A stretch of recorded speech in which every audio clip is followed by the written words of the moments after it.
안녕하세요. 네, 제 목소리 잘 들리실까요? 좋습니다. 오늘 그 말씀의 본문처럼 오 주여 보낼 만한 자를 보내소서. 정말 제가 이 자리에 서도 되는 건지 정말 어제까지도 정말 많은 고민이 들었고, 그리고 찬양을 하면서도 막 은혜 받아 찬양을 하다가도 잠깐만 10분 뒤에 내가 여기 서야 되는 거지 라는 생각에 심장이 좀 두근거리는 것 같기도 했습니다. 안녕하세요. 저는 초원성경 어플을 만들고 있는 대표 김민준입니다. 제가 2026 다니엘 기도회, 청년 다니엘 기도회 1일차는 온라인으로 들었었고, 2일차는 불과 어제 딱 이 자리에 앉아서 함께 예배를 드렸었는데, 제가 이 자리에 서서 어떤 이야기를 드리는 것이 정말 하나님이 원하시는 길일까, 하나님이 원하시는 메시지일까를 기도하면서 주제를 고민해 보았습니다.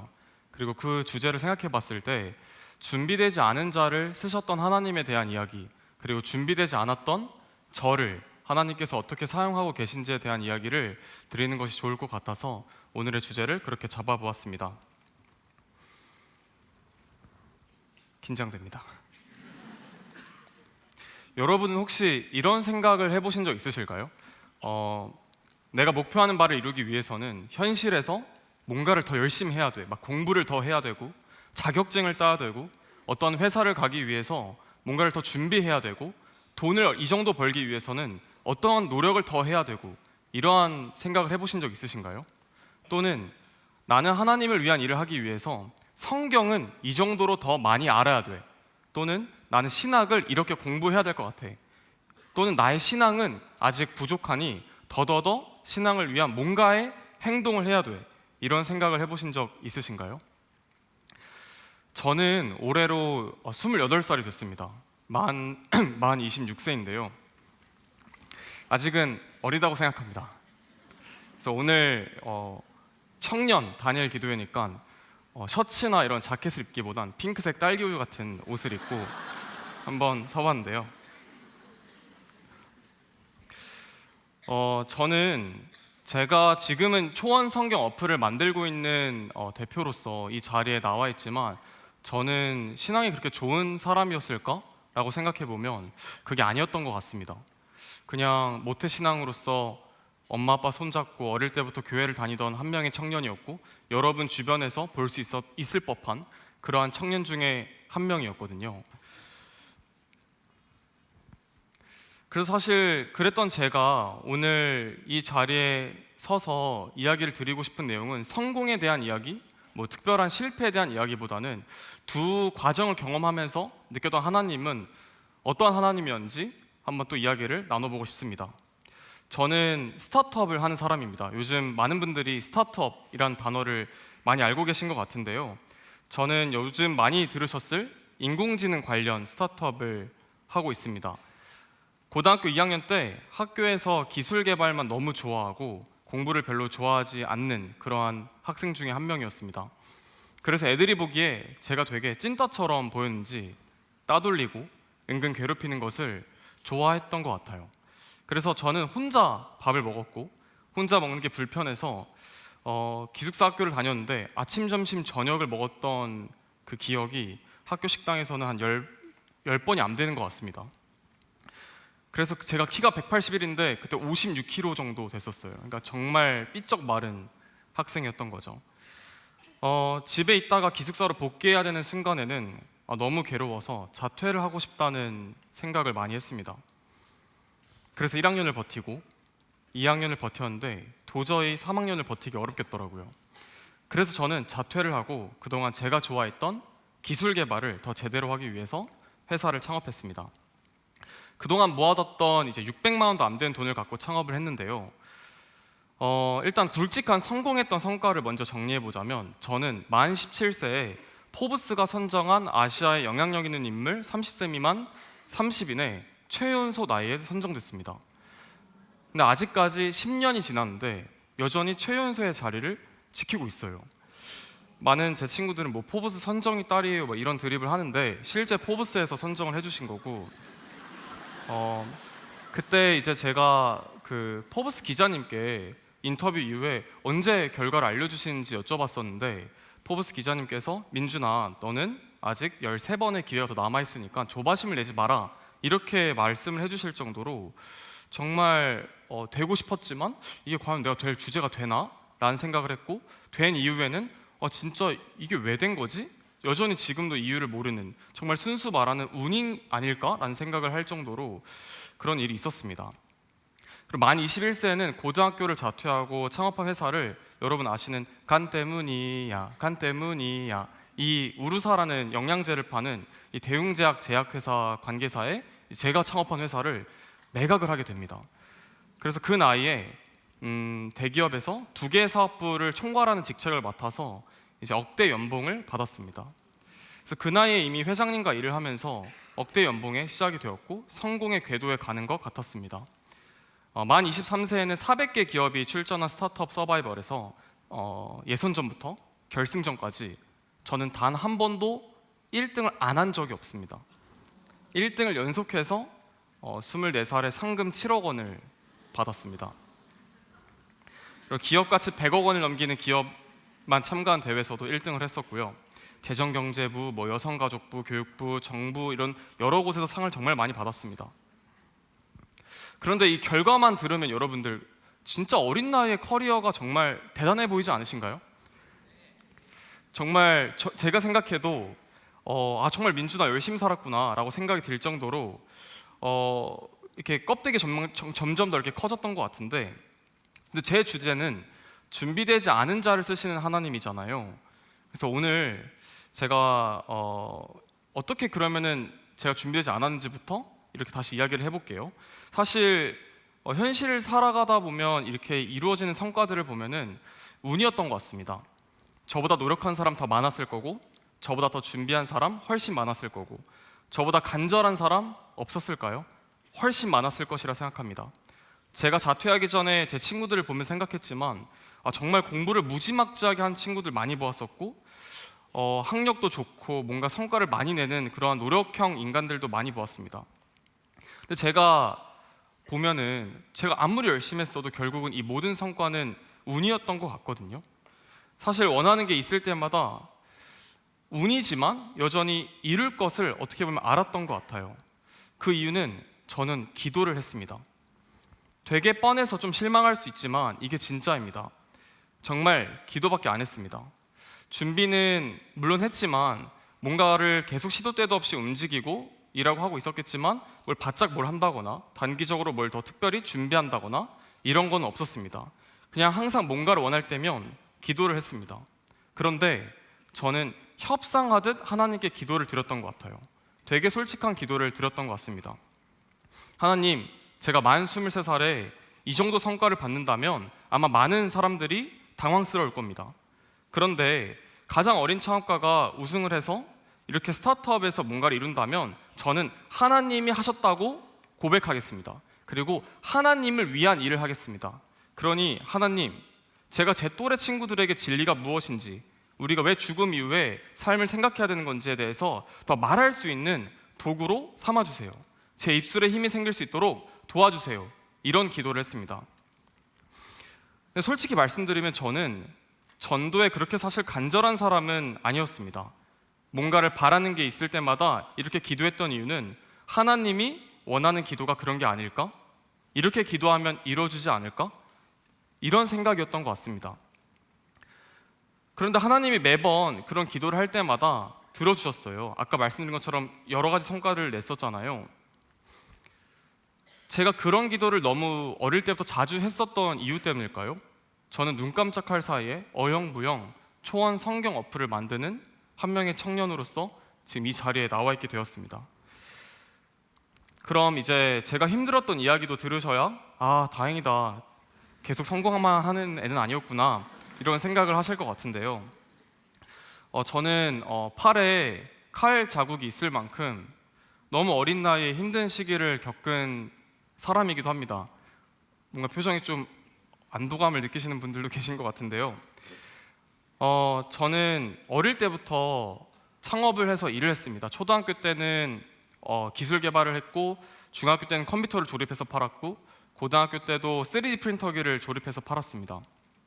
이렇게 팔았던 이유는 저는 가정 환경이 경제적으로 여유가 있지 않았기 때문에 어떻게 하면 엄마 아빠보다 내가 더 경제적인 역할을 할 수 있을까, 그리고 내가 현장에서 아르바이트를 할 수 있는 나이가 아니니 인터넷 세계에서 어른인 척을 하면서 제가 뭔가를 할 수 있는 걸 찾다 보니 자연스럽게 컴퓨터에서 기술 개발을 하고 소프트웨어를 개발해서 대면에서 뭔가를 판매하지 않아도 되는 일로 돈을 벌기 시작을 했습니다. 그때 이제 고등학생 때 그렇게 돈을 모아놨었는데요. 그리고 고등학교를 자퇴하고 이제 창업을 하기로 했었는데, 그때 아버지의 이제 제2금융권 대출을 갚느라 그 돈을 다 써버렸습니다. 제가 꼭 한 5, 600만 원 정도는 꼭 회사 창업을 할 때 안 쓰고 꼭 회사 설립할 때 써야지라고 생각한 그 돈마저도 회사 설립 하루 전에 아버지의 세금 압류를 풀기 위해서 그 돈을 아버지에게 줄 수밖에 없었습니다. 전 창업의 시작부터 난항이었습니다. 그래도 포브스 빨이 있어서 그런지 반년 만에 5천만 원의 투자가 그 당시 19살에 들어오고 그 뒤엔 3억 원 정도의 투자가 들어왔습니다. 그때는 제가 피부과를 가격 비교하는 앱을 만들었었는데요. 지금은 뭐 그런 앱들이 너무 많지만 제가 창업했을 때는 그런 앱들이 아직 없었거든요. 그래서 이게 보건복지부가 위법인지 아닌지 유권 해석이 정확하지 않았던 때였습니다. 그래서 직원은 10명이 넘고 강남에 사무실을 잡고 미친 듯이 일을 하면서 자아도취하고 있었던 때였습니다. 이때 한국 나이로 19살에서 20살이었습니다. 그런데 제가 막 한참 잘 되기 시작했을 때 보건복지부에서 유권 해석을 해보니 너네 앱은 특정 병원과 특정 환자를 알선하는 행위의 스타트업이라며 서비스 중단을 요구했고, 그렇게 후속 투자는 막히고 서비스의 중단으로 인해 매출은 뚝 끊겼습니다.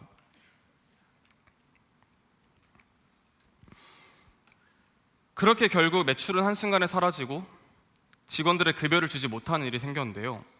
결국 직원들을 하루아침에 해고해버리고, 해고를 해본 적이 없으니까 이 해고에 관련된 법도 몰랐거든요.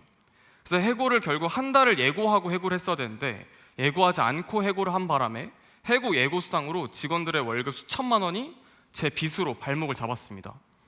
지급하지 못하면서 고용노동부에 신고가 되고 퇴직금도 밀렸는데 퇴직금 지급이 2주만 지나가면 형사처벌 대상이 돼요. 그래서 검사가 저를 기소했습니다. 저는 성공해가는 10대 창업가에서 20살이 되자마자 망해가는 실패한 사기꾼이 되고 있었습니다. 어제 남보라님도 언급하셨던 프로그램이지만 저도 VZ 공대에서 막 억대 매출을 내는 10대 CEO가 있다 하면서 막 제가 킥보드 타고 오면 안녕하세요, 저 고등학생입니다 막 이런 거를 찍었었거든요.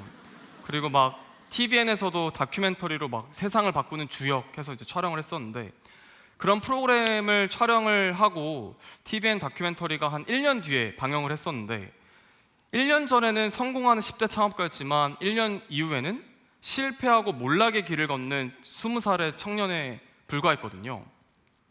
댓글들에는 사기꾼이라고 댓글이 달리고 퇴사한 직원들은 작가님에게 전화해서 방송을 내보내면 안 된다는 항의가 빗발치기 시작했습니다.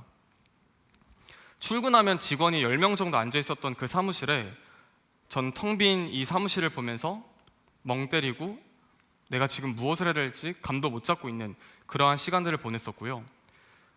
저의 근무 루틴은 이렇게 바뀌었습니다. 오늘은 고용노동부를 가서 사법경찰관들 앞에서 조사를 받고, 다음 날에는 검찰청 앞에 가서 검사님들 앞에서 의료법을 안 지킨 창업가로서 조사를 받고, 또 이틀 뒤에는 법원을 가서 고용노동법을 안 지킨 이제 가해자로서 시시비비를 가렸어야 되고, 그때는 제가 해고한 직원들이 증인으로 오곤 했었습니다. 그러다 투자를 한 투자자들은 제가 회계 경영을 잘못했다고, 그리고 법을 제대로 알지 못하고 서비스를 시작했다며 이 투자금을 돌려달라는 내용 증명을 보냈습니다. 그래서 5억 원에 대한 투자금을 빚이 되는 일이 생겼습니다. 그때가 20살 때 일입니다. 이거 좀 번외적인 이야기지만 그때 투자자들이 내용 증명을 보내고 저희 사무실에 찾아온다고 말씀을 해주셨어요. 그리고 사무실을 오신다는 게 너무나 두려워서 하나님께 기도를 드렸습니다. 하나님, 투자자가 너무 무섭습니다. 그리고 하나님께서 그들의 마음을 제발 바꿔주세요. 설득시켜 주세요. 하나님이 투자자도 창조하셨잖아요. 그러니까 제가 설득하기 어려운 투자자의 마음을 하나님이 바꿔주세요라고 기도를 했었거든요.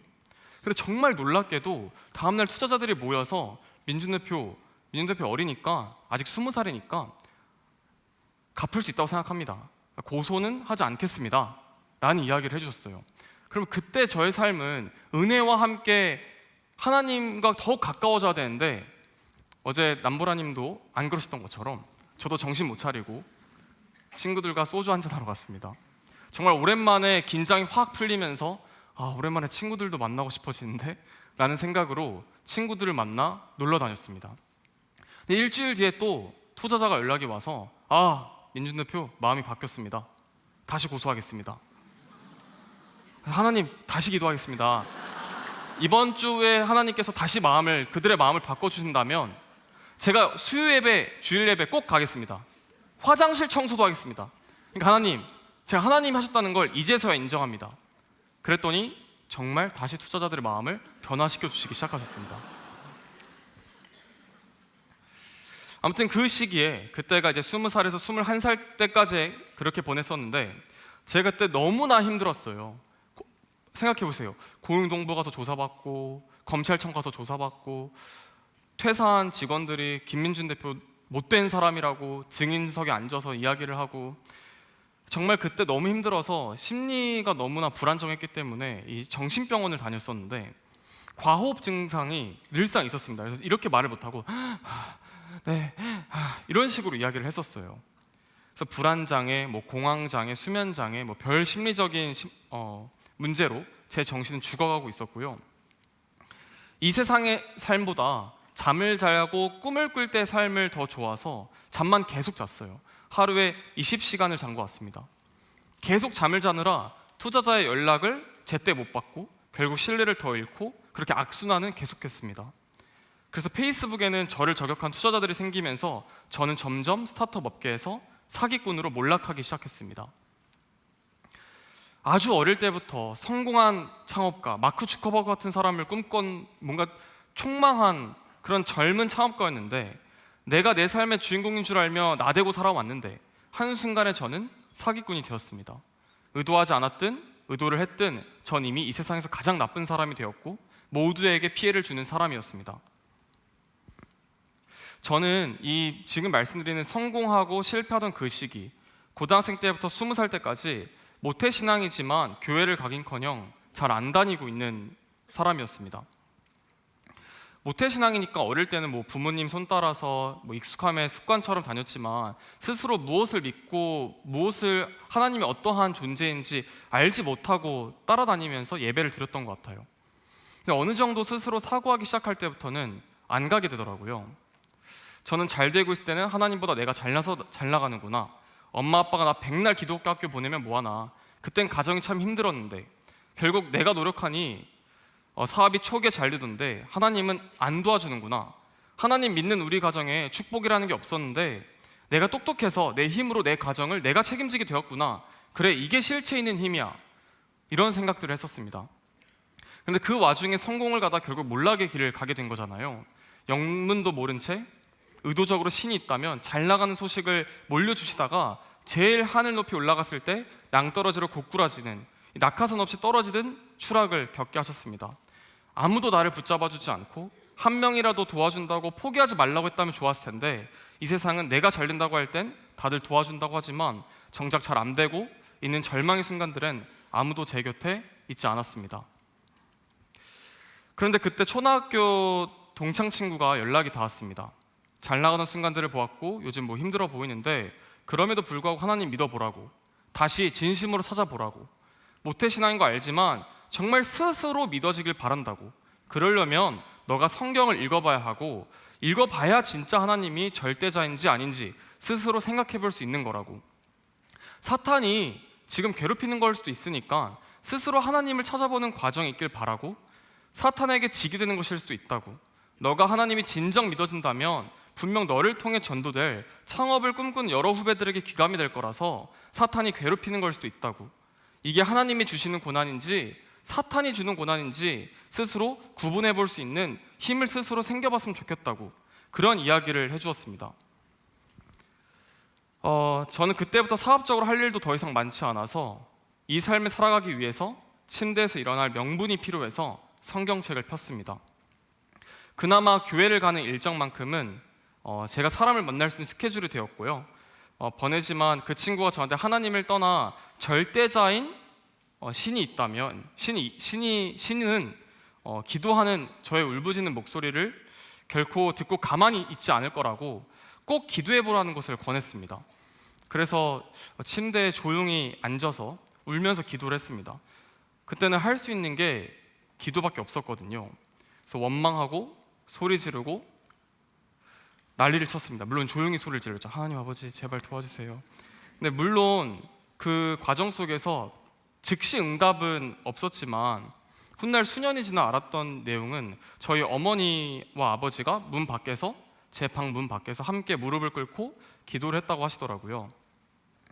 저는 그때부터 스스로 하나님을 찾기 시작했고 하나님께 모든 것을 내려놓고 제발 도와달라고, 저를 살려주세요, 이 세상에서 저를 끄집어내주세요, 저를 사기꾼으로 보고 있고 저를 나쁜 사람으로 생각하고 있는 사람들의 마음을 하나님 다시 설득시켜주세요, 이런 식으로 기도를 했습니다. 그리고 실제로 하나님께서 조금씩 절대 제 힘으로 설득하기 어려운 사람들의 마음을 변화시켜 주시는 모습을 통해 작은 기적들을 경험하기 시작했고, 그렇게 저는 하나님이 저를 크게 쓰기 위해서 작은 기적들로 간증거리를 만드시는구나 라고 생각하며 하루하루를 나아가기 시작했습니다. 그래서 그때는 정말 진심으로 성경을 믿고 싶었기에 많은 것들을 목사님께 질문했습니다. 목사님, 왜 혼전순결 해야 되는 겁니까? 궁금했습니다. 왜 근데 그 당시 역사적으로 일부 다처제는 있었습니까? 왜 서로 사랑하라더니 동성애는 왜 안 되는 겁니까? 왜 11조를 해야만 하는 겁니까? 굳이 사탄은 왜 안 없애는 겁니까? 왜 장애인처럼 약자를 왜 만드셨습니까? 난민들이 어떤 죄를 지었기에 그들은 탈출하다가 바다에서 죽임을 당하는 겁니까?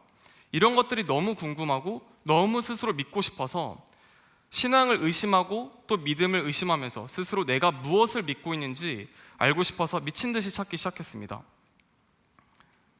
그리고 그 과정 속에서는 정말 신이라는 게 있었으면 좋겠다, 그리고 신이 나를 만든 이유가 있었으면 좋겠다, 그리고 신이 있다면 나를 도대체 왜 어린 나이에 이렇게 힘든 순간들을 몰아넣은 건지 그 이유를 알고 싶었습니다.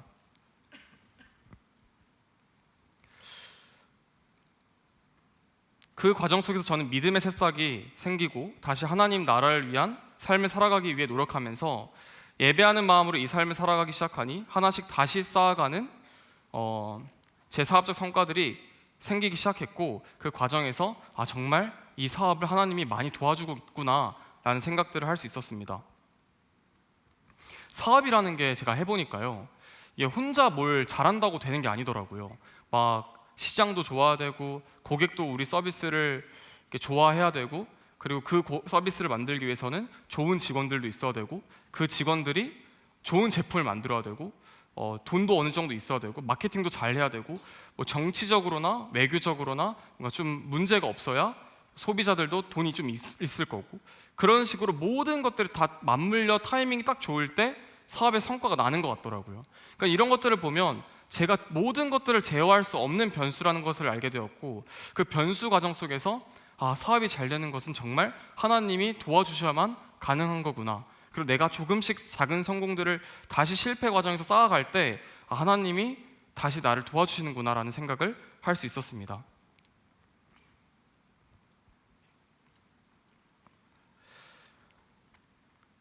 그러다 보니 기도하는 것들이 아까 말씀드렸던 것처럼 하나님 도구로 쓰임받고 싶다는 그 순종의 기도가 제 입술에서 나오기 시작했고요.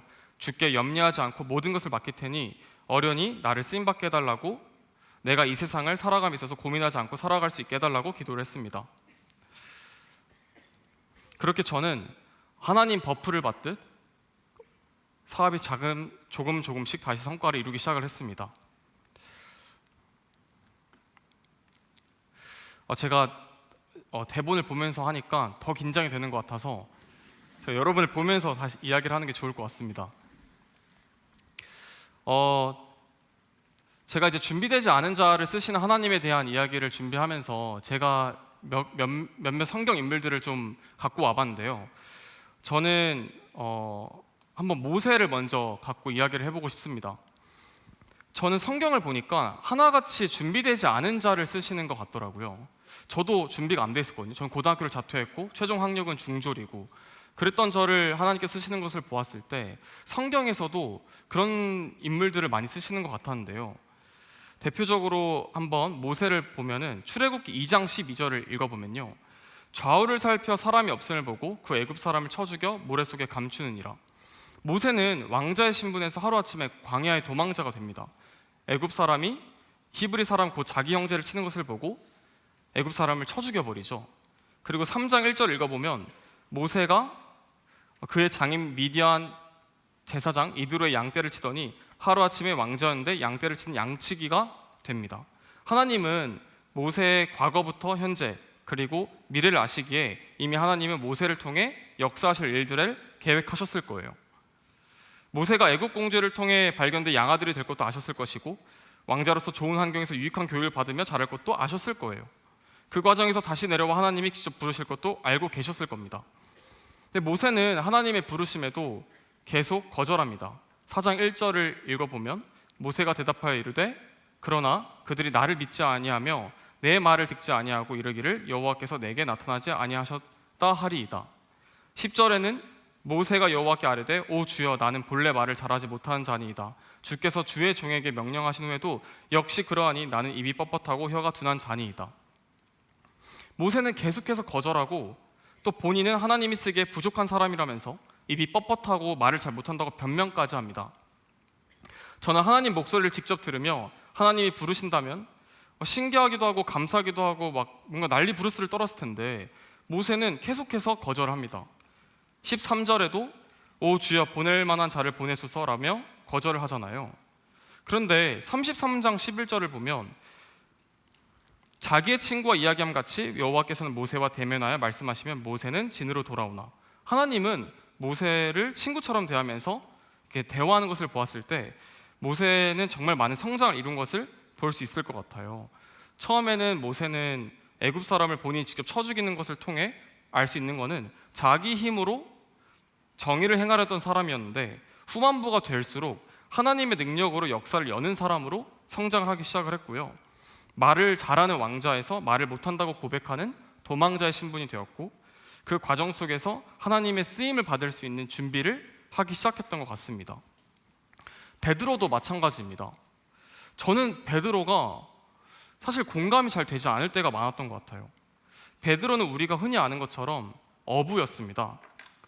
근데 그냥 어부가 아니라 실패한 준비되지 않은 어부로 보였습니다.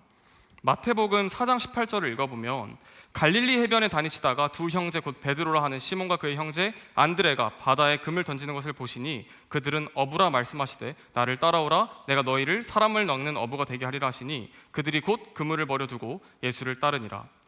누가복음 5장 5절 읽어보면 시몬이 대답하여 이르되 선생님 우리들이 밤이 새도록 수고하였으되 잡은 것이 없지만은 말씀에 의지하여 내가 그물을 내리이다 하고 그렇게 하니 고기를 잡은 것이 심히 많아 그물이 찢어지는지라. 베드로는 밤이 새도록 수고하며 물고기를 잡으려고 했지만 잡은 것이 없었는데 예수님의 지시대로 그물을 내리니 물고기가 심히 많아 그물이 찢어질 만큼 잡았다고 되어 있어요. 베드로는 엘리트 교육을 받은 것도 아니었고 그냥 어부였고 심지어 생선도 잘 못 잡는 어부였던 것 같습니다. 근데 그런 어부를 쓰셨던 게 예수님인 것 같아요. 그런데요, 베드로는 제자 생활을 했음에도 불구하고 넘어지고 또 넘어지죠. 예수님의 부활을 본 이후에도 다시 어부로 돌아갈 만큼 진짜 이해가 가지 않는 일입니다. 전 예수님을 직접 만나서 제자의 삶을 살았다가 예수님의 부활을 보았다면 바로 전 정말 열심히 하나님 예수님을 위해 열심히 살았을 텐데 베드로는 정신 못 차리고 어부로 다시 돌아가는 것을 보면서 어떻게 이럴 수가 있지? 라는 생각을 했었습니다. 그런데요, 베드로는요 결국은 예수님을 배반하는 삶을 배반도 했고 거짓말도 했고 그 뒤에는 그렇게 넘어지는 삶을 살지만 하지만 베드로는 결국 설교하는 사람으로 잘 성장하는 것을 다시 볼 수 있는데요. 사도행전 3장 6절을 읽어보면 베드로가 이르되 은과 금은 내게 없거니와 내게 있는 이것을 내게 주노니 나사렛 예수 그리스도의 이름으로 일어나 걸으라 하고 오른손을 잡아 일으키니 발과 발목이 곧 힘을 얻고, 베드로가 직접 오른손을 잡아 일으키니 발과 발목이 곧 힘을 얻는 그러한 기적을 보여주는 제자로 성장하는 것을 볼 수 있습니다. 하나님은 완성된 자가 아니라 완성될 사람을 부르는 것을 성경을 통해 보여주셨던 것 같습니다. 저도 마찬가지예요. 그리고 아마 여러분들도 마찬가지일 겁니다. 진짜 이제부터 대본을 안 받을 것 같습니다. 제가 이야기를 한번 정리를 해보자면, 저는 고등학교를 자퇴하고 중졸학력에서 창업을 시작을 했습니다. 그리고 그 과정 속에서 하나님께서 갑자기 포브스라는 타이틀을 주시고 갑자기 좋은 사람들을 주시면서 성장 궤도를 주셨을 겁니다. 근데 하지만 저는 정신 못 차리고 뭐든지 다 제 힘으로 이룬 거라고 생각을 했었죠. 그리고 그 과정에서 몰락의 길을 걸었을 때 하나님을 제 스스로 붙잡을 수 있었고, 제 스스로 하나님을 탐구하기 시작했고, 하나님을 믿고 싶어서 성경을 읽기 시작했습니다. 그 읽었던 순간들을 통해 저는 스스로 믿어지기 시작했던 것 같아요. 그런데요, 제가 삶을 살아보니까 하나님께서는 그냥 주시는 경험과 그냥 주시는 일들은 없으시더라고요. 제가 성공을 하는 삶을 살아봤기에 그 과정에서 이야기할 수 있는 것도 있었고, 제가 실패의 길을 걸어봤기에 이야기할 수 있는 것도 있었고, 제가 스스로 성경을 탐구해봤기에 지금의 초원 성경 어플을 만들 수 있었던 것 같습니다. 제가 회사가 망해가던 그 과정 속에서 제가 다시 성공의 궤도에 올라갈 수 있었던 건 정말 하루아침의 일이었습니다. 실패하던 그 회사를 대웅작 회장님께서 우연찮게 저를 보시고 저를 인수하기로 결정하셨습니다. 그래서 회계법인에서 이제 저희 회사를 매각을 하기 위해서 회계법인에서 실사를 하고 평가를 하는 과정이 있는데, 회계법인 대표님께서 말씀하시기를 김민준 대표가 어떻게 회장님을 구워 삶았는지, 이 회사를 왜 사시는지 도통 이해가 안 간다, 이런 이야기를 하실 만큼 저도 왜 회장님이 저를 인수하셨는지 잘 모르겠습니다. 하지만 대외적으로는 실패하는 사기꾼에서 갑자기 최연소의 회사를 매각한 창업가가 되었고, 그 이후에 제가 다시 창업한 지금의 회사는 연쇄 창업한 마치 청년 창업가의 새로운 도전으로 보였을 겁니다. 그래서 새로운 창업을 했을 때는 아무런 아이템이 없는 상황인데도 불구하고 8억 원의 투자금이 모이고 다시 큰 준비와 도전을 할 수 있는 기회가 주어지기 시작했습니다. 그래서 제가 만들던 제품들이 있었는데, 그 제품은 바로 유튜버들을 위한 신용평가 시스템이었습니다. 그래서 1년 만에 50억 원을 정산했고, 저는 중졸인데 서울대학교가 저를 투자하고 토스가 저를 투자하고 다시 저를 성공한 창업가로 이렇게 스포트라이트를 주시기 시작하더라고요. 그런데 그 과정 속에서 저는 적당한 성공을 다시 맛보기 시작하고, 적당하게 또 하나님과 함께 예배한 삶을 살면서 이 삶을 계속 유지하고 싶다라는 생각을 했습니다.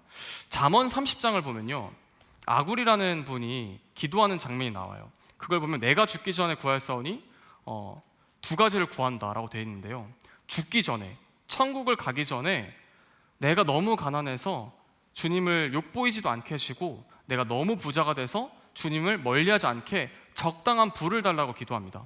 그래서 저는 이게 정말 꿀팁 기도라고 생각했습니다. 그래서 아침마다 일어나서 잠언 딱 펼치고 그 기도를 하면서 하나님, 나를 적당한 부자로 만들어주세요 라고 기도를 했었거든요. 그러면서 제가 점점 성공할수록 기자님들이 저를 찾아올 때마다 하나님이 역사하셨습니다 라고 기도를 했었거든요. 그래서 제가 스타트업 대회에서도 2등을 하지 않고 모든 라운드에서 1등을 했었던 것 같습니다. 그런데 제가 아까 말씀드렸던 것처럼 저는 준비되지 않은 자였다고 했잖아요. 저는 초원 성경 어플을 만들 만큼 신앙이 있지 않았다고 생각합니다. 지금도 마찬가지고요. 저는 성경 어플을 만들고 싶지 않았습니다. 만들고 싶지 않았어요. 제가 지금 성경 어플을 만들고 있는 제 삶은 좋지 않습니다. 많은 사람들이 저를 알기 시작하면서 술을 못 먹습니다.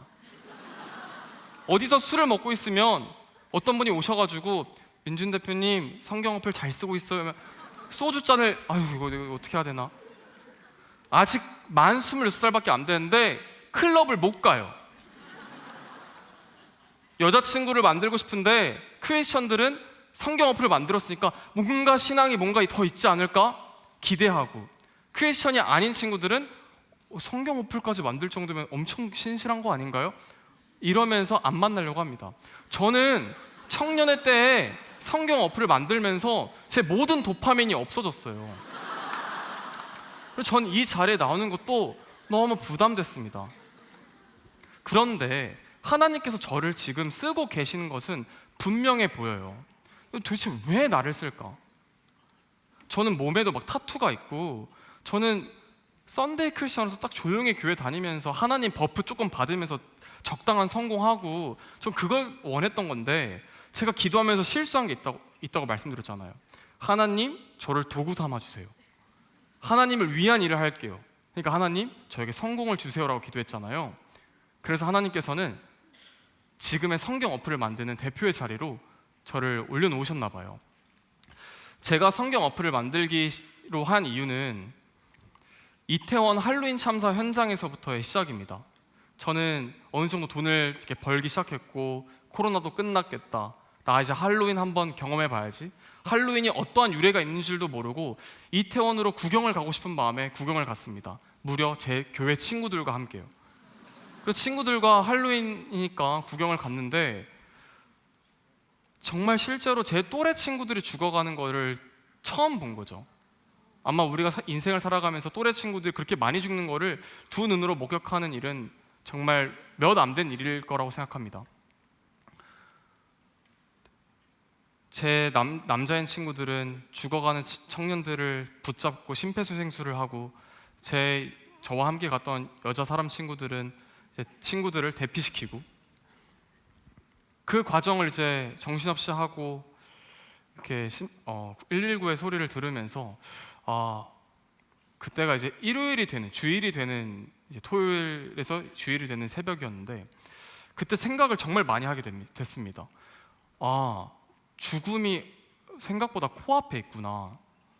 내가 한 90살 되면은 죽겠지, 뭐 이런 생각을 했고, 제 친구들이 한 7, 80 되면 그때 전도해야지 라고 생각을 했는데, 그게 아니구나, 내가 전도를 일찍 해야 되는 거구나, 이런 생각을 했습니다. 그래서 저는 단톡방을 만들고 제 친구들을 초대해서 성경을 통독을 같이 하면 너네가 갖고 싶은 걸 사줄게, 이러한 통독방을 만들어서 뭐 통독을 어느 정도 하면 맥북을 선물로 주기 시작했어요. 네. 그런데 그때 한 친구가 그 맥북을 받기 위해서 적극적으로 성경을 읽고 적극적으로 질문하기 시작했습니다. 근데 그 질문은 제가 크리스천으로서 이해할 수 없는 질문들이 많았어요. 민준, 금식 기도할 때는 비타민 영양제 정도는 먹어도 되나? 목사님, 금식 기도할 때 영양제는 먹어도 됩니까? 민준, 이순신 장군은 그러면 천국 갔을까, 지옥 갔을까? 빨리 하나로 말해줘. 그래서 또 목사님한테, 목사님, 이럴 때는 어떻게 답변해야 될까요? 점점 목사님께서 제 전화를 피하는 게 느껴지기 시작했습니다. 그래서 그 시기에 챗GPT라는 게 등장했고, 챗GPT를 기반으로 성경을 학습한 모델을 만든다면 이거 목사님한테 이렇게 매번 전화해서 금식 기도할 때 비타민 먹어도 되냐 안 되냐를 물어보지 않을 수 있겠구나 라는 생각으로 그때부터 AI를 개발하기 시작했습니다. 이 AI 모델, 성경을 학습한 AI 모델을 만들 때만 해도 저는 이거를 이렇게까지 키울 생각이 없었어요. 그냥 단톡방에서 제 친구들만 쓰면 되겠지라고 생각했습니다. 그래서 그 링크를, AI 링크를 단톡방에다가 이렇게 보내주고 15명의 친구들한테 한번 써보세요 라고 했는데, 일주일 뒤에 5만 명이 쓴 거예요. 그때 안 거는, 비기독교인들이 죽음을 두려워하는구나. 교회를 안 가는 친구들도 죽음을 두려워하고 신의 존재를 궁금해하는구나. 이들이 그냥 사주를 보고 신점을 보는 게 아니라 정말 신이 있는지를 궁금해하는 거였구나. 단지 그거를 말을 안 해서 우리가 몰랐던 거구나 라는 걸 알게 됩니다. 그래서 이 AI 모델을 앞에 두고 저희 회사 구성원들과 함께 회의를 했습니다. 이거 어떡하지? 이 5만 명이 쓰니까 이메일로 뭐 민준 대표님 여기다가 성경을 읽을 수 있게 역본을 추가해 주세요. 역본을 알아보니까 돈 내야 되는 거예요, 역본을. 그래서 또 돈 주고 사서 무료로 제공하고, 민준 대표님 매일매일 큐티 할 수 있게 큐티 넣어주세요. 그래서 또 큐티를 넣어주고, 이렇게 기능을 하나씩 만들다 보니까 어느 순간 막 엄청 유명한 매스컴에서 저희를 다루기 시작했고, 그때 제가 만든 이 성경 AI 모델이 주님 AI였거든요. 그때부터 제 얼굴이 이렇게 찍히고 목사님들이 찬반 토론회를 하시더라고요. 이 AI 모델이 과연 올바른가, 정확한가, 이걸 허용해도 되는가. 그래서 부랴부랴 시편에 나오는 초장, 이 푸른 초원, 이렇게 해가지고 초원이라고 이제 이름을 다시 바꾸고 성장을 키우기 시작했습니다. 이렇게 키우는 그 과정 속에서는 포기하고 싶었던 순간들이 사실 되게 많았던 것 같아요. 아까 말씀드린 것처럼 많은 사람들이 기독교 회사의 대표로 저를 보는 것도 부담스러웠고, 이 성경 어플은 수익 모델이 없기 때문에 계속해서 돈을 쓸 수밖에 없는 상황이었어요. 처음에는 뭐 5만 명 정도 쓸 때는 그래, 하나님께서 나에게 돈을 부어주셨으니까 내가 어느 정도는 다시 내어드릴 수 있지, 남들은 11조 하는데 나는 10에 2조 하면 되지, 그런 마음으로 서버비를 감당해 왔는데, 이게 어느 순간 80만 명이 쓰고 있는 거예요. 4년 동안 30억 원을 썼습니다. 30억 원을 만들기 위해서 저희 회사에서 주주총회를 열고 투자자들에게 대표님들, 제가 이 성경 어플을 더 잘 만들고 싶습니다. 그동안 투자해 주셨던 거 성경 어플에 좀 써도 될까요? 그래서 투자자들이 3년 동안 보수를 민준 대표가 받지 않는 조건으로 이제 허용을 해주셨고, 그런 식으로 저는 마포에 있는 집을 팔아서 또 넣고, 제가 그동안 있었던 자동차들도 팔아서 또 이제 서버비에 넣고, 직원들의 월급을 주면서 무료로 3년 동안 운영을 해왔습니다. 물론 지금은 멤버십 기능이 생겼습니다. 그래서 구독을 유료로 할 수 있고, 점차 다시 여러분들과 함께 재정적 회복을 통해 지속 가능한 모델을 찾고 있는데요. 그런데 제가 여기서 말씀드리고 싶은 건 뭐냐면요, 하나님께서는 여러분들에 대한 소명이 있다는 거예요. 그리고 그 소명을 여러분들은 당장 무엇인지 모를 수 있다는 거예요. 저는 10년 전에 고등학교를 자퇴할 때만 해도 제가 성경 어플 대표가 될 줄 몰랐고, 제가 포브스에서 뭐가 됐을 때, 뭐 포브스 선정위가 됐을 때, 뭐는 회사를 대웅작에 매각했을 때, 이때까지만 하더라도 저는 성경 어플을 만들 줄 몰랐다는 거예요.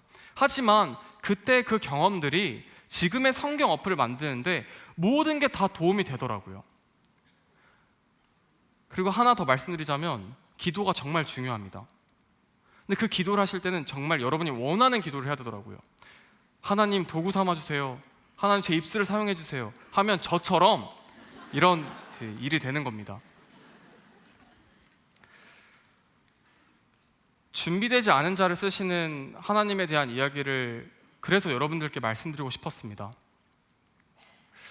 제가 스스로 하나님을 믿기 위해 노력했던 그 과정은 어쩌면 하나님께서 저에게 실패의 순간을 주지 않으셨다면 저는 아마 신을 찾지 않았을 겁니다. 그리고 저를 그렇게 부어주시는 과정 속에서 내가 한 거구나가 아니라 하나님이 하셨구나라는 걸 스스로 고백할 수 없었을 겁니다. 그래서 저는 그 고난을, 우리가 분명 여러분들도 많은 고난을 겪고 계실 것 같아요. 나는 어떠한 삶을 살아야 될까? 도대체 이러한 고난은 왜 있는 걸까? 이러한 생각들을 하실 때마다 기도하면서 그 고난을 통과하기를 말씀드리고 싶었습니다. 확실히 대본을 안 보니까 더 낫네요.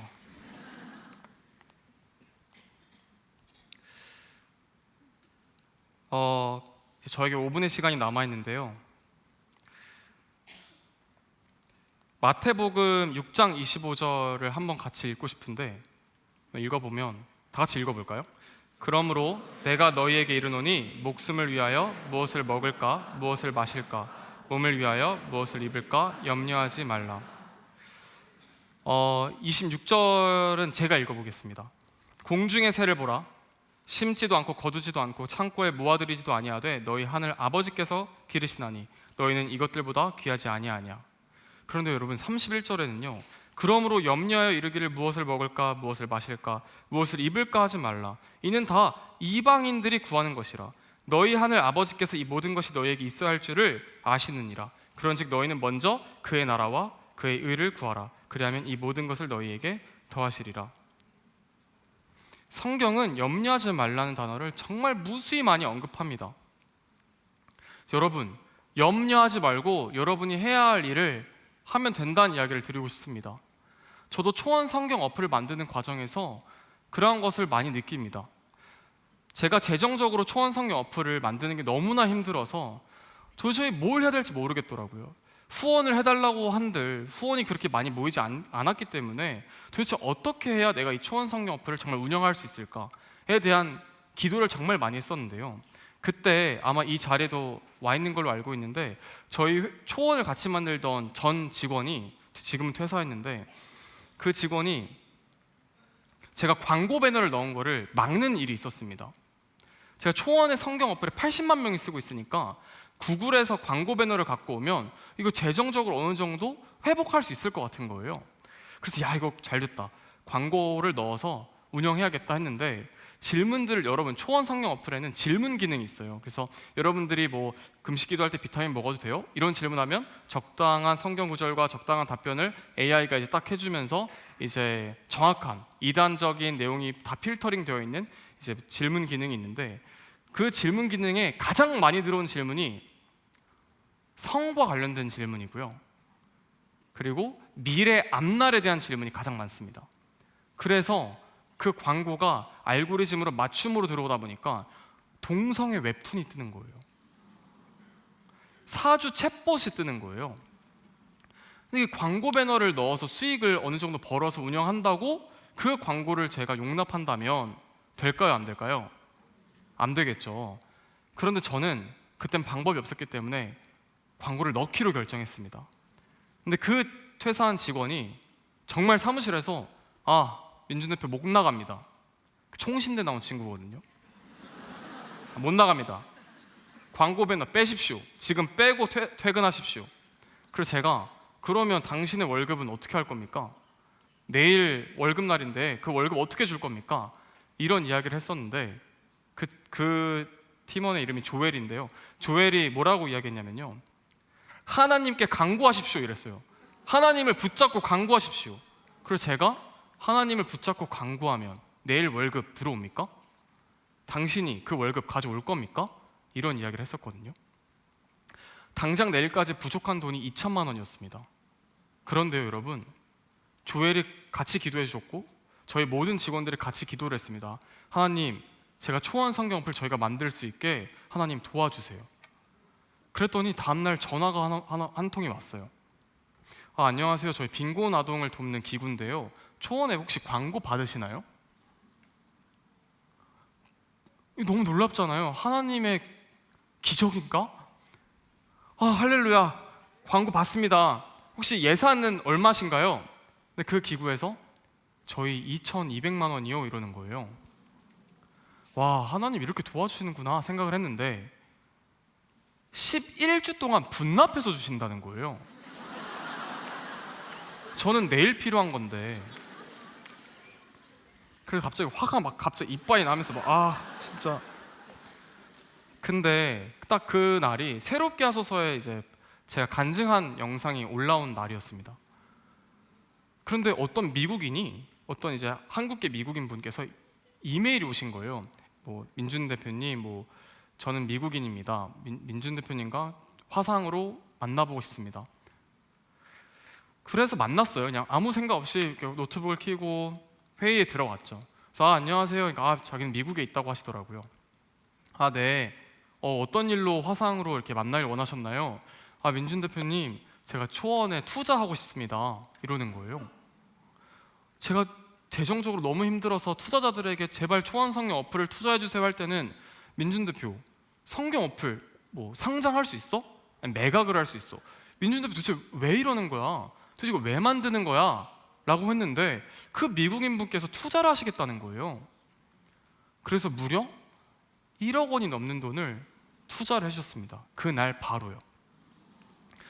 제 머릿속의 계획에는 2천만 원 어떻게 해야 되지라는 생각을 했었는데 하나님께서 마치 밀당하시듯 2천만 원 광고 내 11주 분납 이래도 신앙 괜찮나? 마치 이러는 것처럼 정말 밀당당하듯이 계속 하나님 간구합니다. 제발 도와주세요. 1억 원이 넘는 돈을 부어주시는 것을 보면서 하나님이 정말 초원을 사랑하시는구나, 하나님이 정말 초원을 쓰시길 원하시는구나라는 것을 재정적으로도 알 수 있었고, 개발자로서는 정말 많은 앱들을 개발해봤지만 이렇게 일주일 만에 5만 명이 쓰고 3년 만에 80만 명이 가입하는 앱을 만들어 본 적이 없기 때문에 정말 하나님이 역사하신다는 것을 고백할 수밖에 없는 상황들을 만드시더라고요. 단지 그 초원 성경 어플을 제가 제3자로서 본다면 정말 멋있는 일이지만 이걸 누가 하고 있다고요? 제가 하고 있다고요. 온몸에 문신 있고 술 먹는 걸 좋아하던, 얼굴만 봐도 신앙 이야기 안 하게 생겼잖아요. 그랬던 제가 초원을 만들고 있고 초원 유튜브에서 많은 크리스천 분들, 청년들을 모셔서 이야기를 듣는 일을 하는 게 제 직업이 되었습니다. 근데 하나님께서 3년 동안 훈련시키고 지금은 재정적으로 어느 정도 회복을 주시면서 하나님과 함께하는 그 일을 통해 먹고 살 수 있게 하셨어요. 성경은 정말 사실이라는 것을 간증할 수 있는 일화들을 너무나 많이 만드셨습니다. 그래서 지금은 고난이 올 때마다 또 하나님이 간증거리 하나 주시네 이러면서 넘어가게 되고 기도하며 나아가게 되고요. 직원분들이 재정적으로 어떻게 하라고 할 때마다, 여러분 날아가는 비둘기 보세요. 비둘기 시체를 본 적 있습니까? 우리가? 전 죽은 비둘기를 본 적이 없거든요. 날아가는 새마저도 먹여 살리시는데 우리 어련히 하나님이 먹여 살릴 겁니다 라고 기도할 수 있는 대표가 되었습니다. 그러니 여러분들도 준비되지 않았으니 더 준비해야 돼 라며 생각하며 기다리지만 마시고 무엇을 해보고 도전해보기를 말씀드리고 싶습니다. 여러분이 무엇을 하고 계셔야 하나님이 일하실 수 있는 공간이 있습니다.